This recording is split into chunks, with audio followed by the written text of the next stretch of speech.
Сайн манайхан за ямар бичлэг оруулах гэж байгааг мэдсэн баха тийм ээ. Би бол Нарутогийн улаан ногоон фэн. Би энэ дээрээ хүртэл шивэсийг шивүүлсэн байдаг. Тийм л их дуртай гэсэн. За тэгэхээр олон тавгүй шууд бичлэгэндээ орцгоё. Нарутогийн түүхэн дэх миний боддог хамгийн badass moments. Here we go. Сакурагийн үс тасарч сэтгэлийн хил хязгаар сэтэрсэн мөч. Тэр бол зүгээр жирийн нэг тулаан биш байсан. Энэ бол хүчтэй сэтгэлийн сорил, үнч нөхрөлийн үнц нь өөрийгөө даван туулах дотоод тулаан байв. Нар шиг гэгээлэг мөртлөө дотроо яг л навч шиг эмзэг байсан Сакура. Тэр чихтэй өөрчлөгдөх мөчөд хүрсэн. Дайсны дунд ганцаараа үлдсэн тэр агшин Сасуке аймгүй мэт хэвтэж Наруточ ухаан алдж байсан.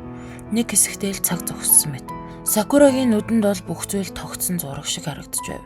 Гэхдээ тэр зүгээр хараа зогсохыг хүссэнгүй. Намайг үргэлж хамгаалдаг байсан хүмүүс одоо харин би тэднийг хамгаалах ёстой гэж бодон тэр чимээг өхөн гартаа хотоо авлаа. Нулимсан шанааг даган бөмбөрөх зур өөрийн үсийг бага насаа сул дорой дүрээ үргэлж хамгаалуулах ёстой охины дүрийг тайрч хаяв. Үснээ ширхэг бүрэн газар унахдаа нэг мөрөөдөл нэг айцыг чирч хаяж байлаа. Харин тэр үед тэр бол зүгээр нэг Конохагийн охин байхаа болсон. Тэр бол чонын зэрэгтэй ч биш харин жинхэнэ нинжа болж байлаа. Шүдэн 100 нүдэндээ гал асан тэр гурван дайсантай ганцаараа нүр тулв. Энэ бол түүний анхны жинхэнэ тулаан. Анхны жинхэнэ би хинбэ гэдгээ харуулах мөч нь байсан. Тэр үсийг таслах мөчөд Сакура өөрийгөө дахин төрүүлсэн. Тим 7 дахин нэгдсэн мөч. Урт удаан зам хизээч дуусахгүй юм шиг зөрчил, үг хэлэлцэлгүй салалт. Шархалсан нөхөрлөл. Харин одоо тэр буцаж ирлээ. Саске. Тэр бол урагч биш. Тэр бол замаасаа төрсөн нэгэн. Тэр бол үннээ олохоор харанхуур алхсан дайчин. Харин өнөөдөр тэр эргэж ирлээ. Өөрөөр илүү гүн, илүү ухаалаг, илүү хүн чанартай болсон. Наруто анхудаа түүнийг хараад инээмсэглэлээ дарж чадсангүй. Чи эцэст нь ойлгожээ, тийм үү гэж хэлв. Сакурагийн нүдч нулимсаар дөрөв. Энэ удаад гуниг биш, баяр, тайвшрал байлаа. Тэр гурав хамт зогсож байна. Яг л өмнөх шигэ. Гэхдээ энэ бол хуучин тим 7 биш. Энэ бол жинхэнэ тим 7. Тулаан тулсан, итгэл алдсан ч эргэж ирсэн. Нэгнийгээ уучлсан, үнэн нөхөрлөөр холбогдсон хүмүүсийн баг. Тэр агшин бол зөвхөн нэг нөхөр нь эргэж ирсэн тухай биш. Тэр агшин бол итгэлийн хүч, нөхөрлийн үнц нь уналтаас босч дахин гэрэл рүү алхах тухай түүх. Тим 7 босож ирлээ. Энэ удаа тасрахгүйгээр. Цусны манан донд Забузагийн сүүлчийн галзуурал. Забузагийн тэсрэлт галзуурал тэр мөч бол Нарутогийн ертөнцид анхны эн чин зүгээр хүүхэлдэйн кино биш шүү гэдгийг ойлгуулсан агшин байсан. Бороотой өдөр манан бүрхсэн салхин жамгүй. Гатогийн зэргүүд ийш тийш хашгиран инээлтэн. Хаку тэр жижигхэн зөөлөн сэтгэлтэй хүү амьсгал хураасан хിവэр. Забуза харж зогсно. Гараач хөдөлгөж чадахгүй. Гэтэл Нарутогийн чи түүнийг зүгээр зөвсөх шиг хэрэгэлсэн гэж үү гэх дуу чихийг нь цоолно. Гэнэт тэр дотроо урагдаж эхэллээ. Жинхэнэ хүний сэтгэл дотроос нь хашгирч байв. Забуза чимээгүйхэн нулим сунгав. Хакуг би зүгээр ашиглаагүй. Би түнд хайртай байсан.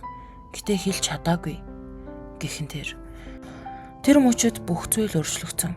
Забуза шүдэндээ цустай кунага 100 гараа алдсан ч тэр зогссонгүй. Тэр хүүхдийг доромжилсан чи намайг юугаарч хамаагүй алхуулна гэж утсан уу? Харин би чамайг шүдээрээ ална гэж хэлдэг. Манан дундаас цустай биенүүд унлаа. Гатогийн хүмүүс ч нэгээр хүйтэн газар унав. Түүний нүдэнд юу ч харагдсангүй. Зөвхөн уур, өвдөлт, хар усал. Эцэст нь тэр ч гэсэн унлаа. Гэхдээ Хакугийн хажууд гараа сунгаж зөөлөн инээмсэглэн инхүү хэлв. Хаку намайг уучлаарай. Би чиний дэргэд үхэх эрхтэй юу гэж хэлдэг. Эцсийн дунд тэрний сэтгэл нь ялав.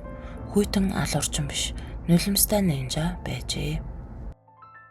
Сасукагийн харц 9 сүлтийг номготгосон агшин. Гүн харанхуйн донд ухаан баларцсан газар Наруто анхудаа Кюби буюу 9 сүлт чөтгөрийн бодит төртэй нүүр тулж түүний хүчийг мэдэрч байв. Бүх зүйл ор мөргүй шатаж, сүнсэн ч ганхаж байлаа. Тэгтэл харанхуйн дундаас нэгэн залуу алхасаар орж ирлээ. Түүний алхан бүрийг агаар хүртэл даган чичирч байв. Тэр бол Сасуке. Тэр цусны амтыг мэддэг. Тэр уураар амьсгалдаг. Тэр бол Учиха. Харин өнөөдөр тэр Кюбийг жайлгах гэж ирсэн. 9 сүлт нь аврах том нүдээр түүнийг ширтв. Гэхдээ Сасуке айсангүй.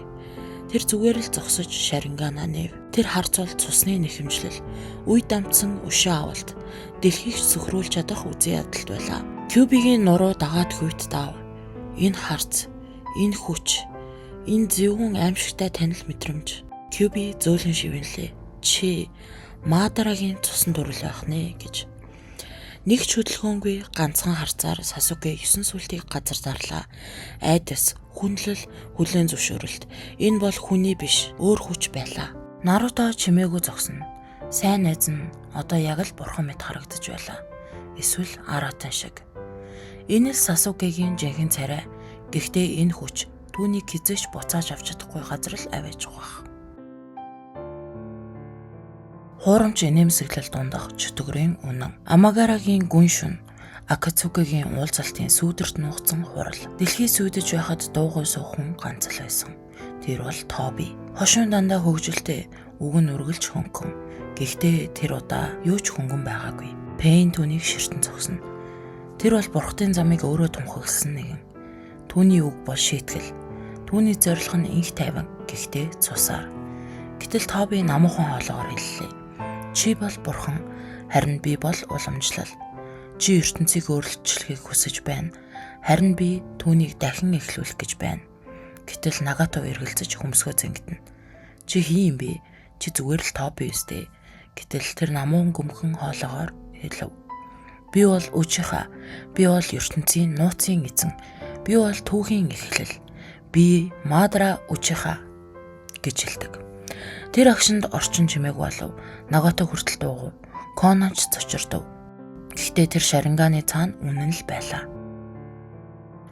За өнөөдрийн бичлэг маань ингээд дуусч байна. Үргэлжлэл бичлэгнүүд зөндөө орно шүү. Тэгээд таалагдсан бол мэдээж subscribe хийгээд лайк дарахаа мартаваа. Bye.